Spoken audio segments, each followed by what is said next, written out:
No, it doesn't. It do freaking. Wow. You don't trust me at this point? No, I do trust you. I trust you. It's okay. If at any point the hair looks bad, though, It's my you're fault. pausing.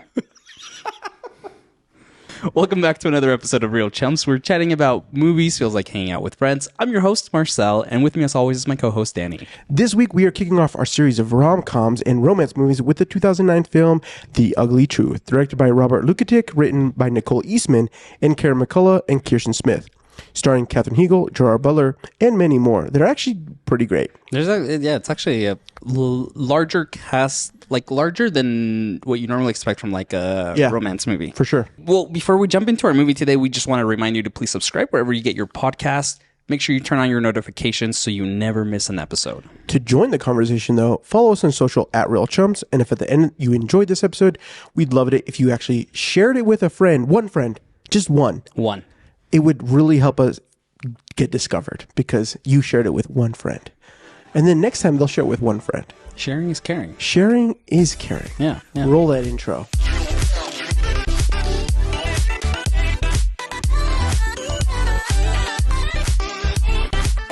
So we talked about the Robert Lukatic, right? Yes. I don't know if you knew this, but he, along with all these writers, they're the Legally Blonde team. What? Yeah. Interesting. Yep. Okay. Wait, did Legally Blonde came before this? Yes. By like several years. 2002-ish, 4-ish. And this came out in 2009. Yeah. Interesting. So this is the Legally Blonde team that after that success, they went on to do this and other things. I can look up their work, but yeah, that's who this is. Okay. Question of the day. Go ahead. Because we didn't get that into this now, but I wanted to jump in before we start into the weeds. Would you take Gerard Butler's dating advice as if you were a regular? Okay, look, we say regular because we're members of the Church of Jesus Christ of Latter-day Saints, and so we have a set of standards that are some may call a little extreme. Yeah. Others might say not extreme enough. That's true. I find them just fine. Yeah, they're fine. So would I leverage his Dating advice? No. No, I would not. Absolutely not. It was so funny. Okay. Side note. Yeah. Actually, another question. Follow-up question. Follow up. So we talked about Grease last week. So we hope you enjoyed the episode. But I've been thinking about this idea that like movies. Why do movies? This movie was, came out in 2009. Yet it doesn't feel it doesn't feel old, even though they had flip phones. Yeah. Okay. And like the feeling of this doesn't feel like it's like that much older, even though it's more than a decade. Yeah. I think I feel like you can say that a lot about most rom-coms, just because like the topics, the interactions between the lovebirds. Yeah. It's a universal experience, right? Yeah. And so I think like that's why it still feels relevant. And you can think of like almost any. I mean, obviously there's like old romance movies where you're but I feel like romantic comedies are kind of new. rom-coms came into the scene like late 80s, early 90s, right? Yeah. With Harry Met Sally, right? It was kind of the one that kicked it off, right? Late 80s. Someone fact check us on that. Pretty sure. If not, mention me. But I'm like 99% sure that was like that's what's considered like the kickoff to rom-coms. So yeah, they're still a fairly new genre. They've kind of died down in like the early 2000s. Yeah. Even now, but like they're starting to pick up again. Well, and specifically the raunchy rom-com. Yes.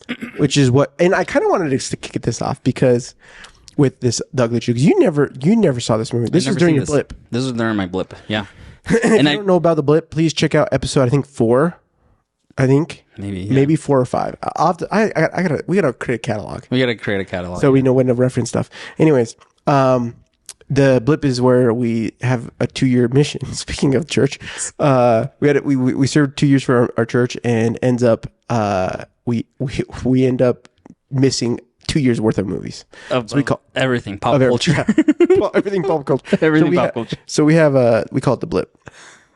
In any case. And by we, Danny and I. Yes. I don't know. Whoa. Everybody calls it the blip, right? Right?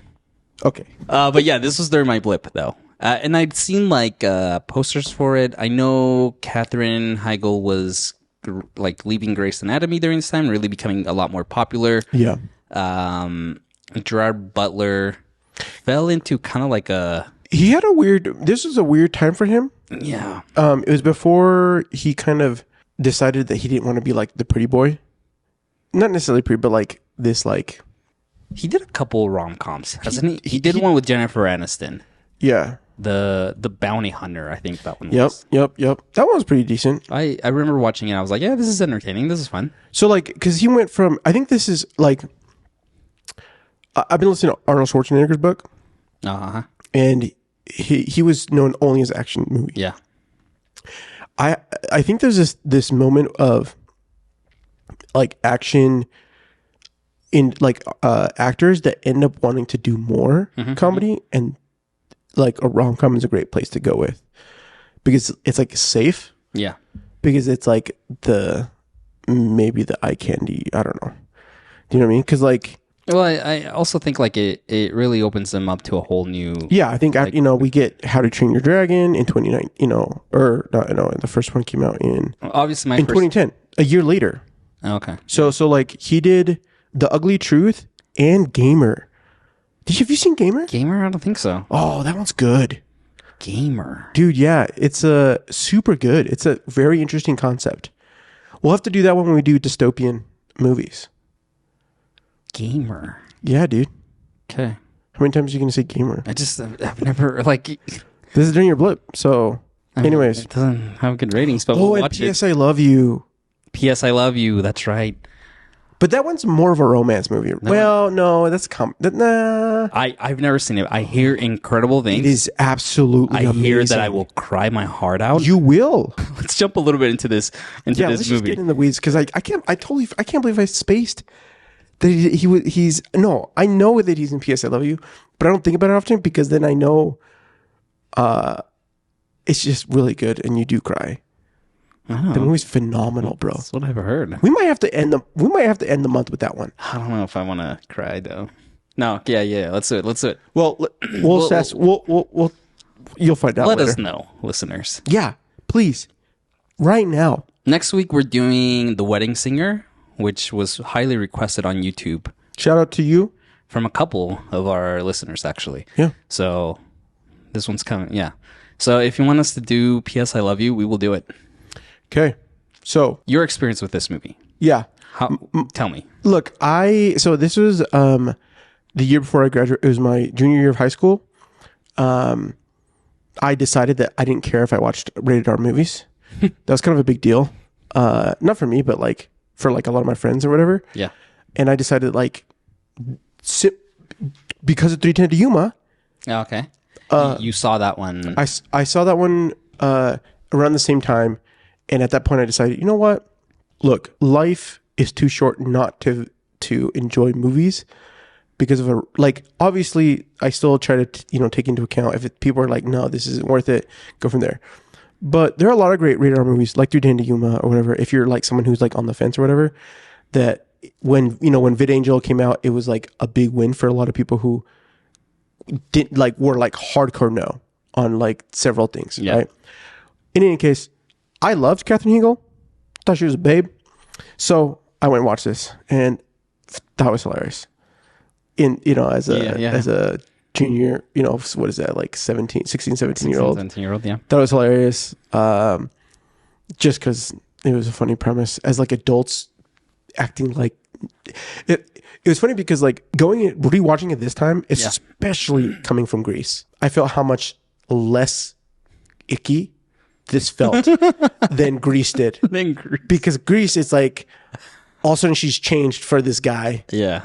Whereas in this situation, there was like this dude who is complete opposite what her standard is, but she's like not getting any. Mm-hmm. She's not having sex. She doesn't have a relationship. She can't find anybody. Her literal assistant, her associate producer, keeps trying to set her up and like live vicariously through her. Mm-hmm. Yeah, but doesn't have anything. So like it's like it just felt better. And a lot of, like it felt like a lot of the same beats of like you're gonna change for the man, but and then the overall ending win felt so much like an actual win. Yeah, because she changed. Embraced who she is. Yes, right.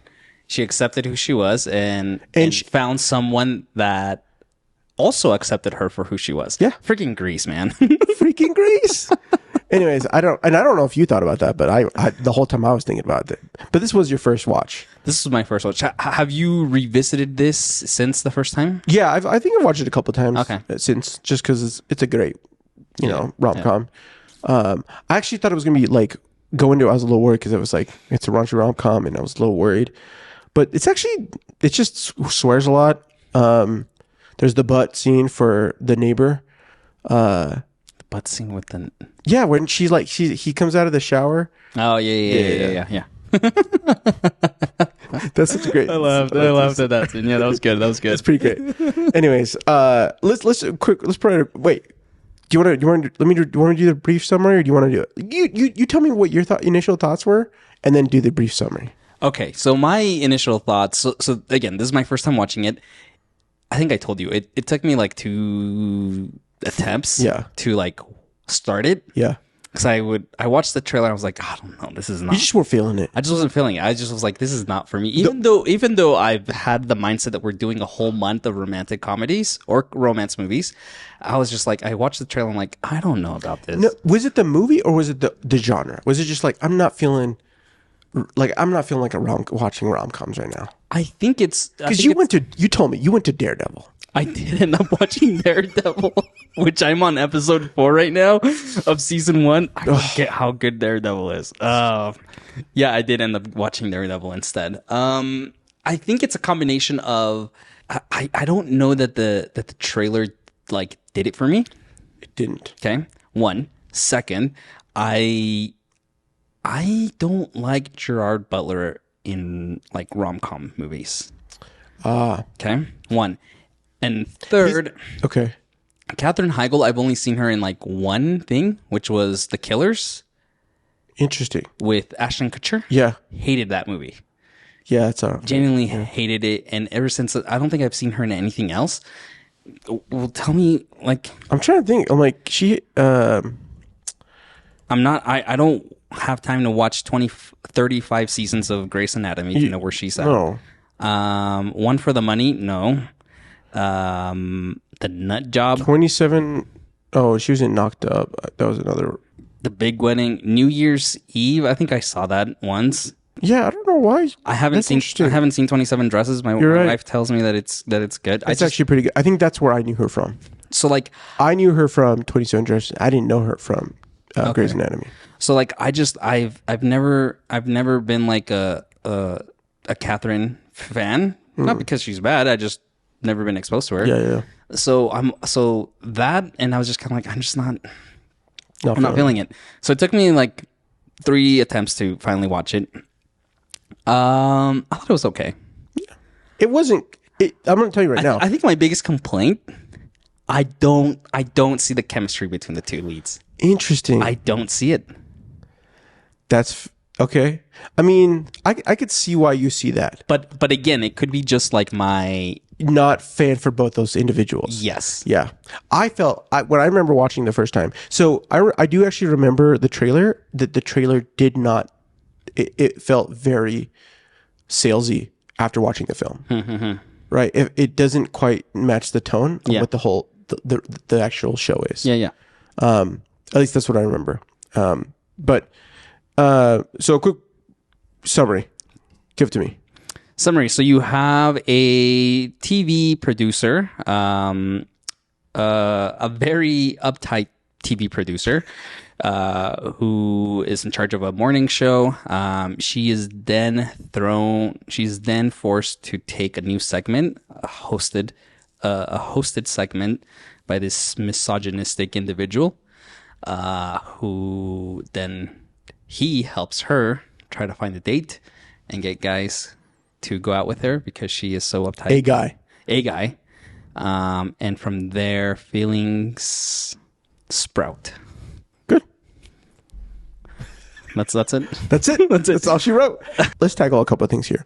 One, a lot of these individuals have, some of the supporting characters have been in various other news role positions in other movies. Really? John Michael Higgins. Well, yeah. Yep, he was in it. And then Nick Searcy, also, I believe, has been in another news show that I can't remember off the top of my head. I'm pretty sure. Or similar position, like a similar kind of role where he's like the head of the person or whatever. Okay. It especially because like now looking back at the film, how much like they nailed those characters nail some of those roles. And that they just, I don't remember them. I mean, maybe as an, I was younger, now an adult and watched way more that, I just really enjoy seeing those individuals in those roles. Like John Michael Higgins as like a news producer person, just freaking so good. He's great. Yeah, he is. And Cheryl Hines, their chemistry, was probably some of the best. Most rom-coms, we have a checklist. We're not going to do the checklist today. Do you want to do it? I don't. Let's not. Yeah, I don't. We'll lightly reference it. Yeah, reference it. Anyways, go back and watch what we can talk about. But I actually love that there's so many like sidekicks, not sidekicks, but like comedies, like individuals that kind of play in this movie. Yes. I think you get a lot, obviously from like the newsroom that they have, right? Yeah. Which really helps solidify who Abby is as a person. Yeah. Right.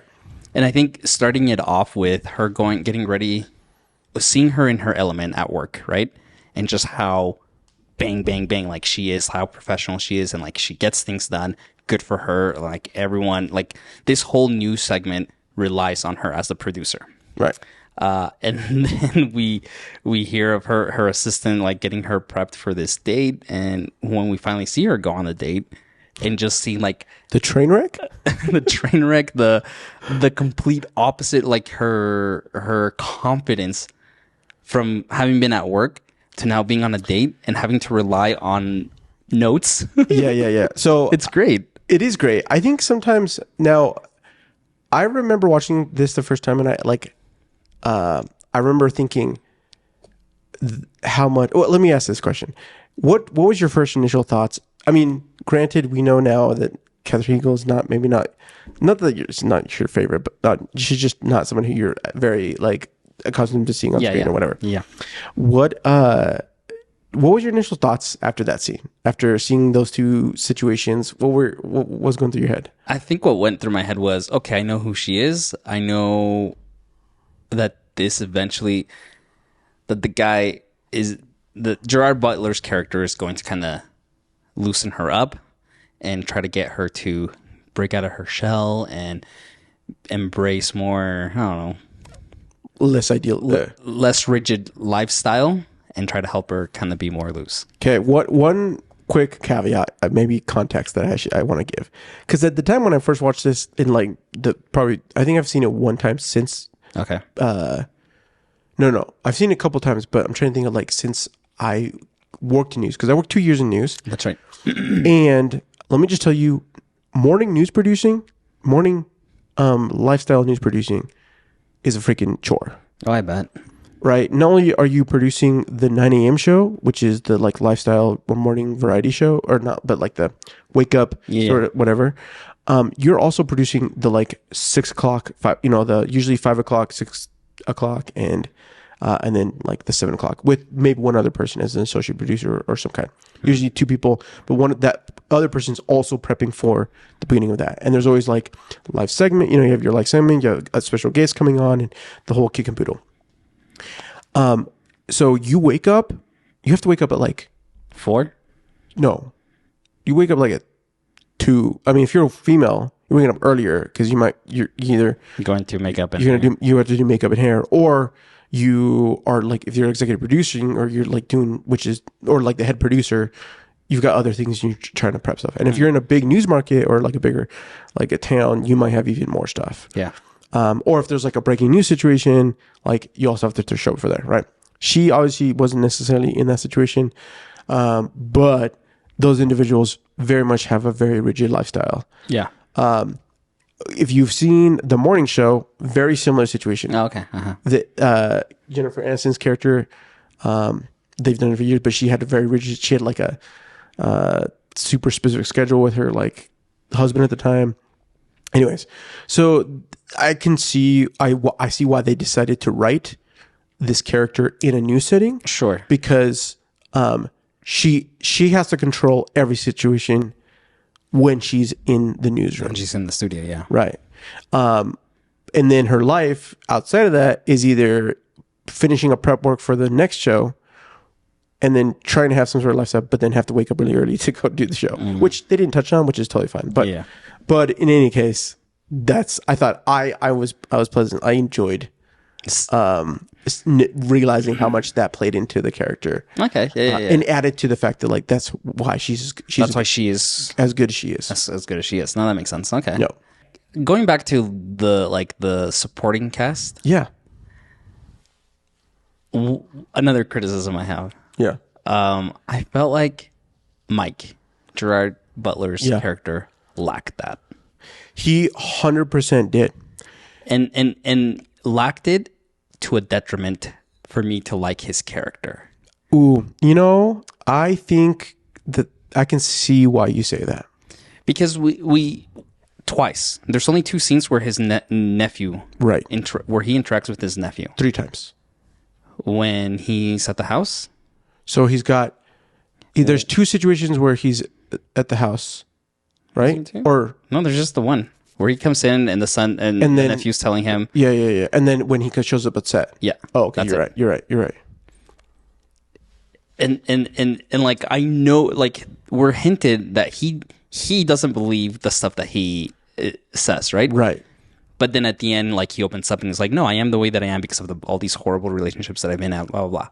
And I felt like that was too late for me to like you. You didn't have someone, and it doesn't have to be like an adult. Yeah. You just didn't interact with anyone outside of your interactions with Abby for me to really get to know you. This is interesting because I don't think I realized that, but now when I'm trying to think back at some of the other rom-coms, I'm like, is this something that like is this normal, or do you feel it more aggressively because you're not a fan of Gerard Butler? Or maybe not necessarily more aggressive, but I think more aggressive mainly because of the character of Mike, who's coming off as this misogynistic, like sexist pig, right? Yeah. And so, and for you to tell me like, oh, no, that's not really who he is, and we're trying to see this other side of him when he's interacting with Abby, it's like, nah, I'm not seeing that. Okay, I feel you. I think should we do a Reel Chums? Do you want to do a Reel Chums rewrite? What would you like to have seen?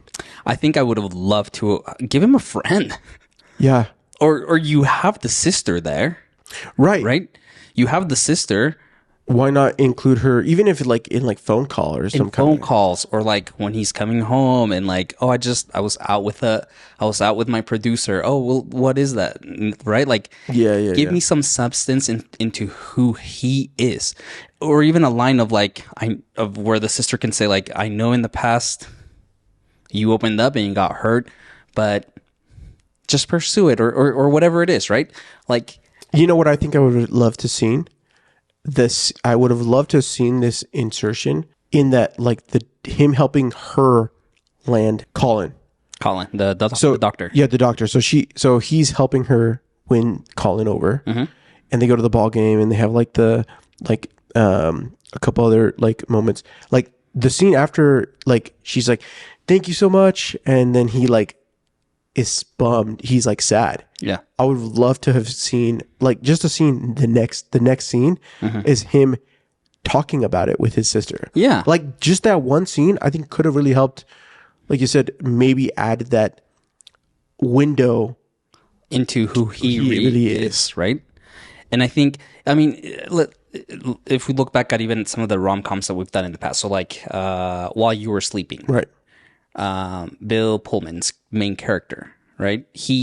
We see him interact not only with Sandra Bullock's character, but also with his family, right? And we really know who he is, and like the love that he has for his family, the respect he has for his brother, even though he thinks he's like, how did my brother win over this awesome girl, right? Right. But like we see into who he is, and here with Gerard Butler's Mike's, we don't, Yeah. and especially because he is constantly on screen as giving you these dating tips on you want to date, get on a Stairmaster, right? Like it's so strong and so it's such a strong, opinionated individual who apparently doesn't necessarily believe in all of that, but I'm not being shown who he really is. Now I feel this is quite slightly telling in the fact that like this is written by 3 females, which and maybe not telling, but like is interesting to think about. And I don't know if it's like them trying to state is it they're trying to state like a set of understanding, or is that just wanted to write? They were writing similar to how other individuals who may not write well for female, they just didn't write the best for this male character in this scenario. I don't know. Yeah. I don't have full thoughts more than that. Just initial kind of like idea that came to my mind. Well, as I think about what this, because like to me on my end, I find, especially the first, I think on this watch, I did feel a little bit of that, especially with like going through the checklist and trying to think about like, okay, what is this? What is this? What do they have? And you're 100% correct. But I think that they may not have written, they could have done a better job because they made the newsroom like the newsroom entirety kind of like the sidekick. So like the individuals that are in there, that like Mike could have had bonded a little bit more with an individual character in the newsroom. That could have been, instead of being the sister or whatever, that could have helped him realize, yo, you're gonna lose Abby if you don't stop being dumb. Yeah. You know what I mean? Mm-hmm. Just because they knew him, knew her better, right? Or and they could tell that, and they got to know him, or whatever the situation was. I will say, look, so Carrie McCullough, right? Yeah. One of the writers, I wouldn't say that she doesn't know how to write a good male character. Look, she wrote 10 Things I Hate About You. Oh. Okay. Legally Blonde, we talked about that. Ella Enchanted. Also pretty good. Great movie, yeah. She's the Man. Love that movie. I haven't seen The House Bunny. Oh, I haven't seen that one either. But like this is her experience. But most of those are PG. I wondered if like the more like raunch. Well, let me think. But no, like the basics of like having to say here's who this character is portraying himself to be versus who he is. Right. You have to add those scenes to make us have that substance for the character. Right. Which makes me even more question like why there wasn't more of a character for him. Yeah. Well, let me ask you this: when they do you believe that they have a connection? Okay, I do. Okay, but I think part of it's because like the idea of someone driving you crazy because of the way they do things makes you super attracted to them. Okay, yeah, okay. But then fully understand why they are that way. Or maybe not fully understanding, but like you just don't understand why, but you're like there. I think maybe that's because like my wife, sometimes I don't fully understand her and I'm like, this makes me crazy. Yeah. I make her crazy. Yeah. Because like we just have different brains and she does one thing one way and I do something completely different. And that's okay. But it is what it is. Sure. And so for me, but like to me, I think part of it is that like, I like Gerard Butler, so there's that. Two, as he's putting on a facade, right? He again, but I think now, like, and maybe it's because I hadn't enjoyed it the first time, but like at the end of the day, you're right. Like when I think back at the character, I like the character, and I can see that there's a connection, or like I think they did pretty decent chemistry wise, but writing wise, in how he grows, we don't get that as much. Yeah, we get it for Abby. And I can see why, Mike falls for Abby. And we're even given like scenes where like she's getting flowers from Colin, right? And Mike like looks over, and you can see he's like a little bit like jealous or like jealous. So we get those moments, but we don't really get that from Abby's perspective. Yeah, but I think we do though, because they have this like playful banter between each other. Uh-huh. That's like, oh, he's a pig, but I'm gonna dish it back to him. Yeah. Okay. She starts to get more comfortable with calling him out on stuff, right?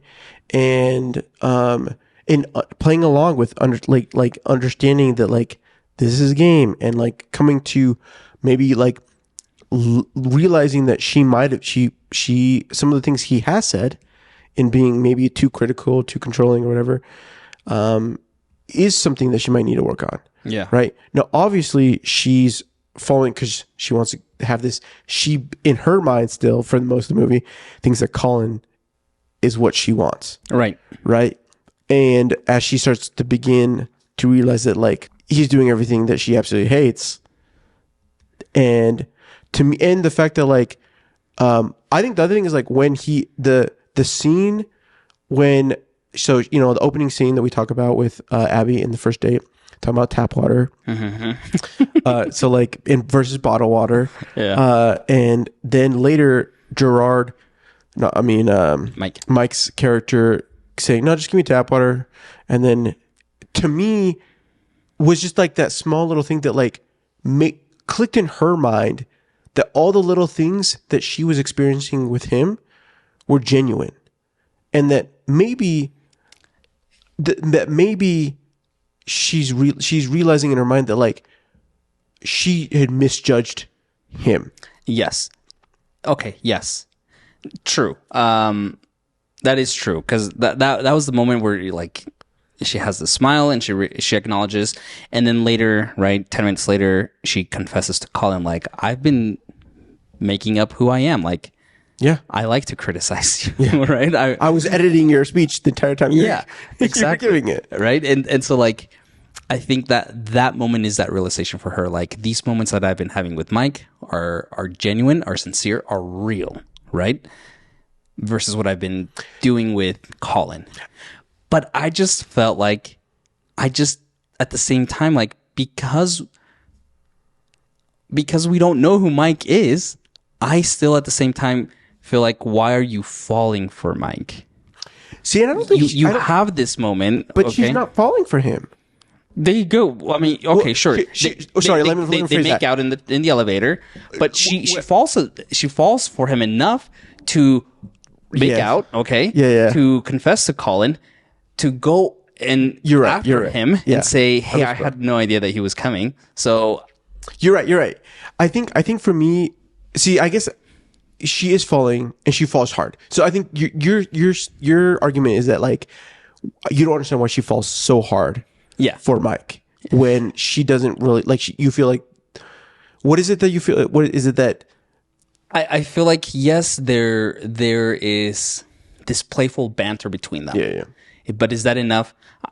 I'm not saying that she should stick with Colin.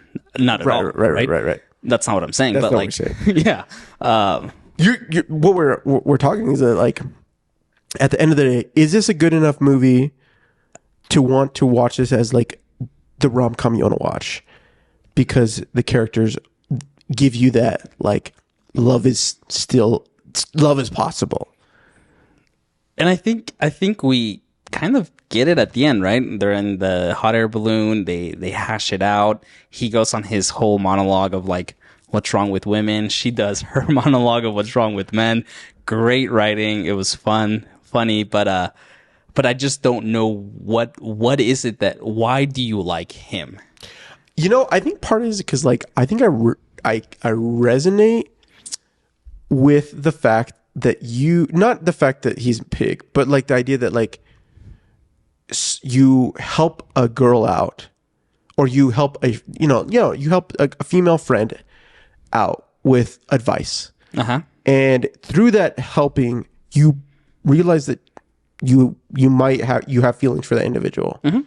And at the end of the day, maybe like at the end of the day, when you get to a point where you're like, man, I should make something happen, they've made a call with somebody else that you help them, which is great. Like, good on for them.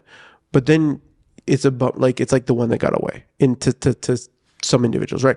And I think for whatever reason, like that connected to me, partly because like I had several situations where like there was a girl I was interested. She was kind of interested in me. Some situations, it became almost like friend zoned, or even like you helped out with them on a problem they were dealing with some other dude, and you just wish it was like you were hashing it out with them on the situation. Now, go ahead. What do you got? What's on your thoughts? But that's it.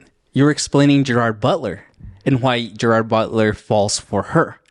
You are the Gerard Butler in this situation. Okay, right? That's fair. Why does she fall for him? Because we don't.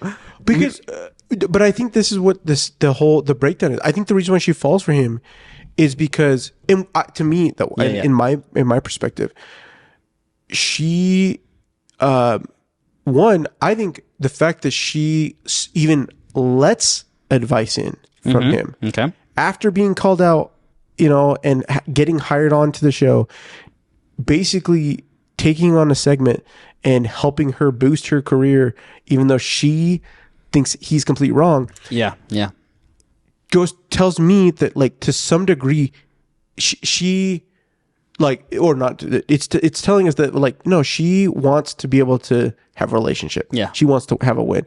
And she kind of is doing it to, like, prove him wrong, right? Obviously, she's doing it to prove him wrong. Of course. But through that experience, she has the most fun with him.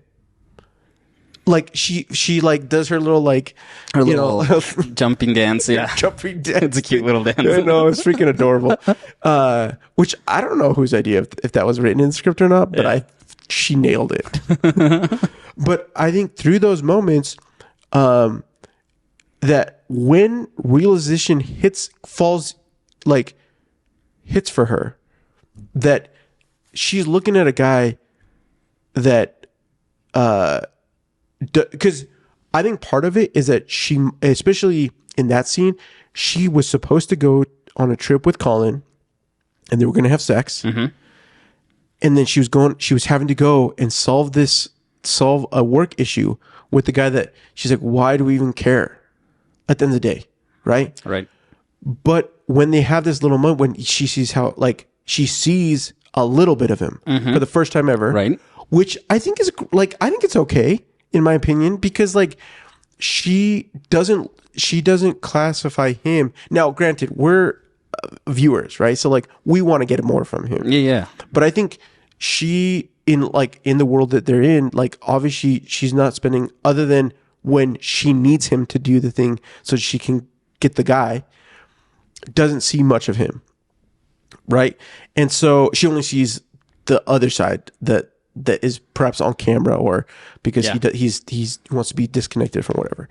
But the moment when they actually she is with him and she's seeing him in a different environment, she might not have that same, she doesn't have those same perspective. And she's not only, when she's in that diner scene, to me, I'm like, she's been thinking about what she's missing out on. And she realizes she didn't have to, like, judge him on getting bottled water. Yeah. And in that moment, it's like this realization of, like, and then him taking her out on the dance floor, after he'd say, no, I'm not going to take the job or whatever. And because in the reason, and saying, like, oh, he could have taken this thing. He could have gone and left it. Maybe he isn't as bad as I thought he was. And then who doesn't freaking love a dance scene? Okay, who doesn't love? You can't tell me that you haven't been on the dance floor with some complete stranger before you got married, and you're like, wow, that girl. Something about dancing, bro. Okay. You're Am I winning you over? You're slightly winning me over. Look, I think, and again, I think for me, it's just, you could have just taken a couple of scenes for him to really engage with someone. You're 100% correct, though. And I think had we seen who he is, who he is as a person, and like why he wants to stay at the job, and not be so have this wall up on him, which again I know that defines the character because of his past experience. Right. It just, I think I would have been more bought into why, like, yes, Abby, go for this guy. There is good in him. Not that there wasn't, but yeah. Right. You know what I think it is though? But it is correct. Like what I realized this time watching it was that why would he stay? Except for like he wants to be with this girl and he wants more time with her and we want to see how it goes. It doesn't feel like enough for the stay, right? Yeah. Now I can see why she falls for him, and we get a sense of why he's falling for her because he kind of sees her a little bit more. But the reason to stay, that feels a little hard, especially when like we don't know we know that he finally gets on television for some other reason, Yeah. Oh, sorry. That he realized that he could tell this advice better. Right. But I think that this movie it's all right. Yeah. Yeah. No. Yeah. I think it could have been great. Yeah. If they had hit that part with Gerard, like it would have been a really great rom-com. Because like it has all the right moments. Minus, the score is weak. In my opinion, like it's not. The score is weak. The Sacramento.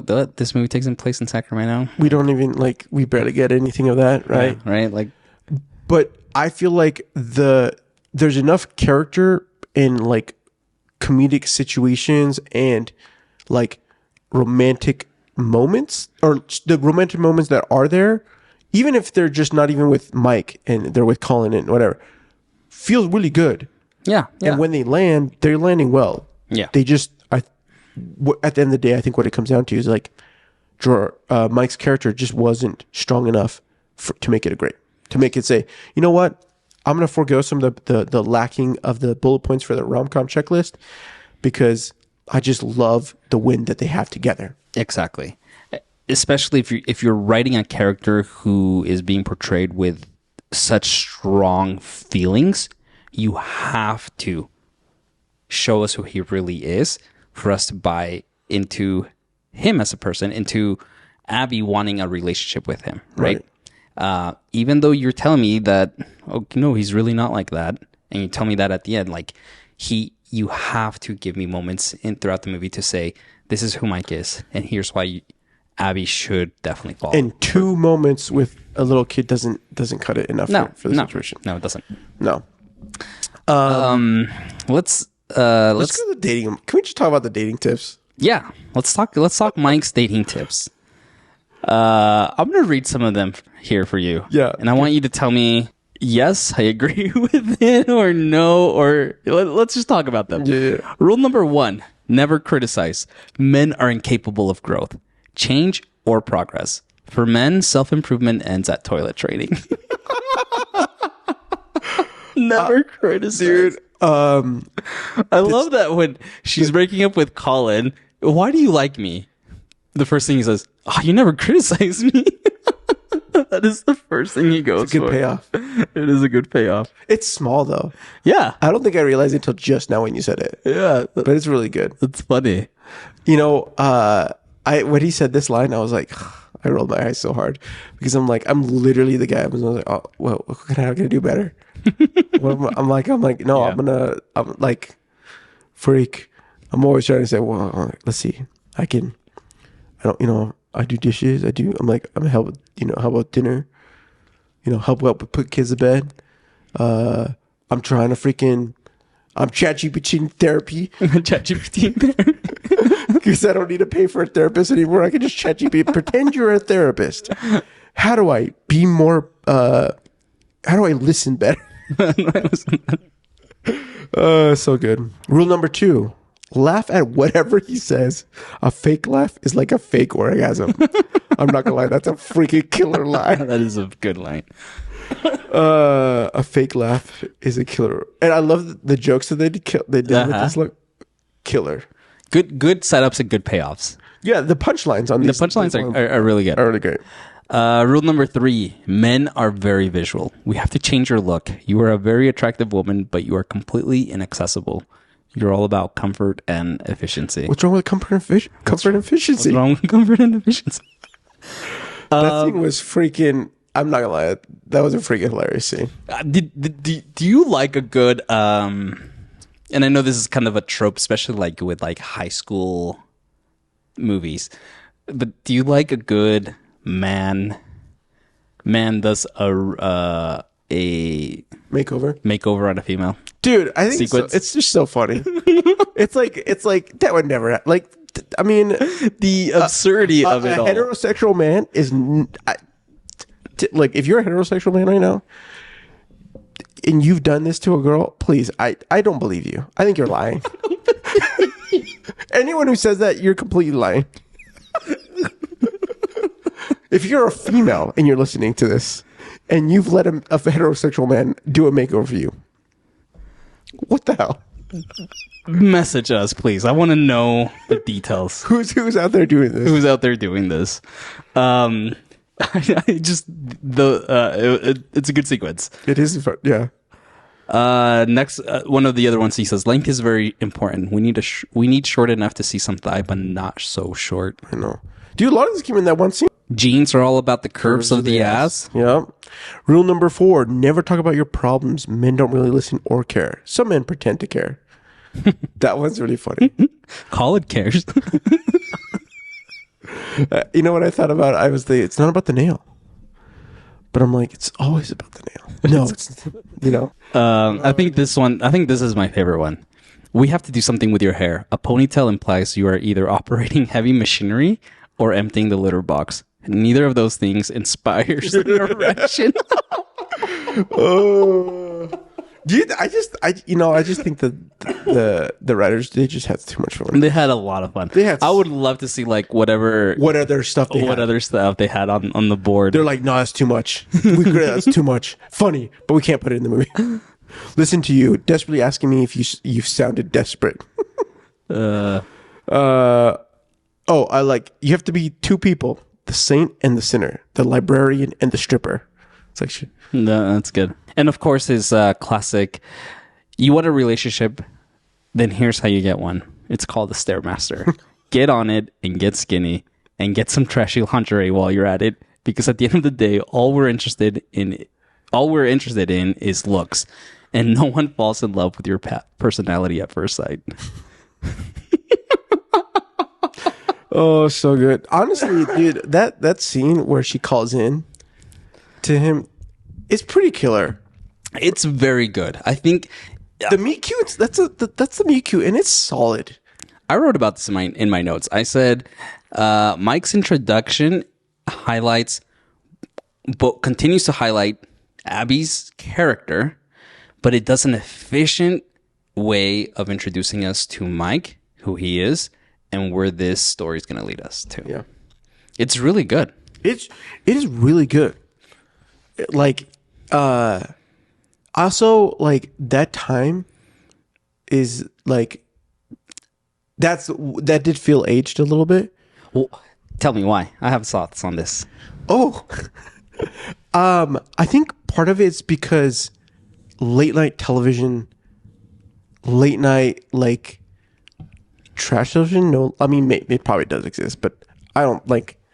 We have streaming now. Yeah. So like we choose what we want to watch. Yeah. You know, in even 2009, like it was like after 10:30, slim pickings. Yeah. Okay. Yeah. Slim pickings. Yeah. Very true. There wasn't much going on, and if it was coming on, no parent wants any kid watching that. So the idea of like, don't watch my show. hits well. Here's what that scene was. It was so slightly triggering. I feel like Really? because Mike on his Ugly Truth segment on public access TV late at night look, zoom in on me. This is every other male YouTuber right now. Let's be honest. You guys know who you are. Like, you say things on air, very misogynistic, sexist things on there just to get views and likes. And this is what it was. This is pre, like, the high use of YouTube. And you see this now tenfold. Dude, not even that, but like, it's like, it's disgusting now. Like, that was like, I mean, was it misogyny in like a pig? Yeah, but it was like people talked about that in like the locker room. The stuff that are being said on the internet now, crazy, horrible. But also, well, I'm just throwing random numbers here. But most of these guys that behave like this on the internet are also like conspiracy theorists. There's a good chance that if Mike was around today, he would be a conspiracy theorist. He would be all QAning up on this, dude. QAning? Bro. Let's be honest. Let's be honest. Okay. He fits the profile. He does. Oh, I just say that for the views. But I got online the other day, and guess what? Guess who the Illuminati is being controlled by? Bro, that would have been freaking... In the follow-up, the sequel, The Real Ugly Truth. The Real Ugly Truth. It's all about him getting deep into conspiracy. She's like, because she's a news anchor? Exactly. Oh, that would have been hilarious. I'm telling you, it's a profile. That would have been so fun. No, dude, I was watching, I was like, this guy is like every other male YouTuber that's on right now, saying stupid things just for the views. You're right. Like, people put on a persona for television, but like every time I see those individuals on the internet that say those things, which I don't get very often because that's not me. Yeah, no, the algorithm. And then you see it in the news and you watch one of those things, you're like, what? How are they getting these views? Yeah, it's wild. It is wild.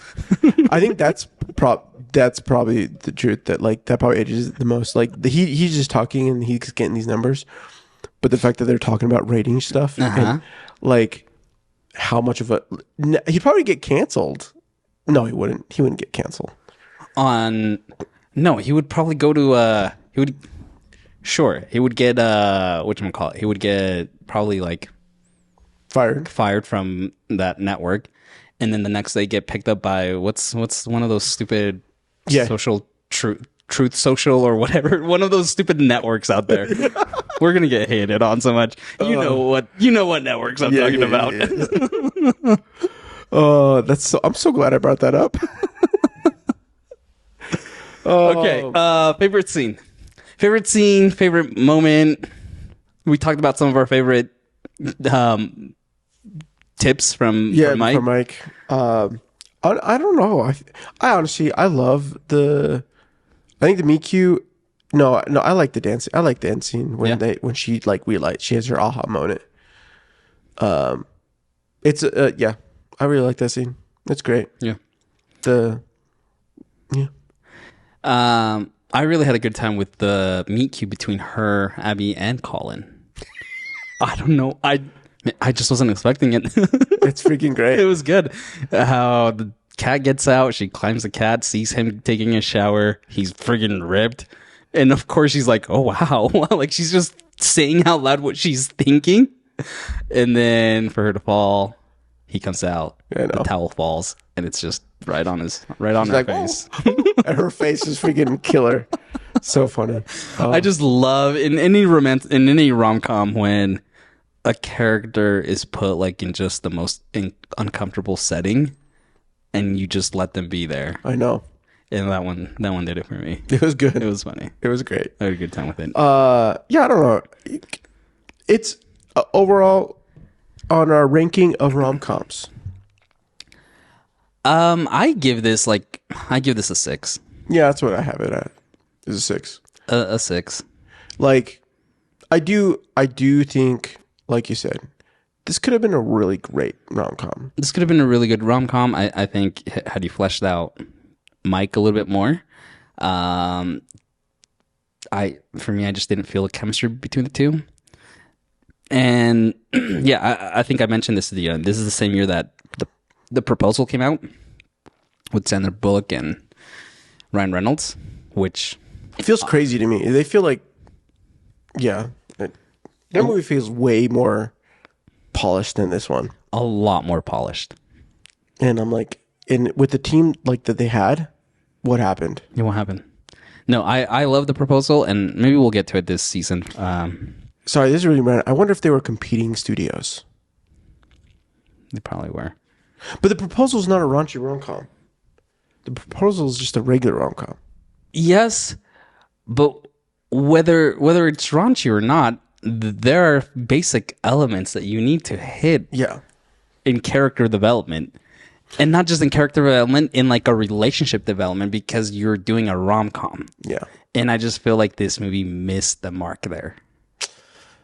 Okay, so taking into account our checklist. Now, we didn't go through it. We're not going to go through it right now. No. But do you still hold with this 6? If we were to go through the checklist, I think this movie would miss more. What would you give it then? I know what I would give it. Out of 10? Yeah. I'd probably give it like a 4. Yeah, 4. Yeah. It loses 2 full points. Yeah. That checklist is great. I'm telling you. It's a great checklist. We're going to bring it up more later this month for some of our other rom-coms that we do. For sure. I don't have anything else. Wait. Great stuff. I think this was like a nice ease-in my opinion. Yeah. For rom-coms. Because like we're gonna hit some really good ones. So and just rom-com romance movies, I think this was just like I just thought it was a fun one. I hadn't seen it in a while and I was like, I want to watch it. Yeah. So yeah. Did you watch this with your wife? Nah, she fell asleep. She wanted to watch it, but she had a long day and she's like, I'm going to bed. I'm like, all right. I'm like, I don't want to watch this by myself. I'm going to end up watching Daredevil again. And actually, once it ended, I'm like, it's 11. Let me watch one episode of Daredevil. I'm probably going to go home right now and finish episode 4. Oh, now I'm going to watch it. It's good. So good. I forgot how good season 1 is. Oh, no. It's phenomenal. Well, we hope you enjoyed today's episode. And we'd love it if you could subscribe wherever you get your podcasts or on YouTube. If you enjoyed this episode, be sure to leave us a review or, more importantly, share it with one person. Just one. And that's all it takes. More importantly, we want to hear from you. What did you think of The Ugly Truth? Am I wrong for hating it so much? You didn't hate it. I don't know. It just sounded like that we hated it. It sounded like we hated it, but no, like I had a good time with it. Yeah. I laughed several times actually. But we want to hear from you. What do you think we missed? What was your favorite moment from this movie? You can always reach out to us on all the socials at Reel Chums to join the conversation, or feel free to email us at reelchums.com. You can find Danny on Twitter at Rubio_TV, and you can find myself on Twitter at Marstrosity, MARZTROSITY. Join us next week as we continue our month-long viewing of rom-coms with The Wedding Singer. I have not seen this movie in probably 20 years. It's been a minute. Probably not that long, but pretty close. Probably about 17. And I remember really liking it and laughing a lot. So, I don't think I've seen it outside of high school. We'll talk about it next week. Go watch it and come back. We'll see you guys.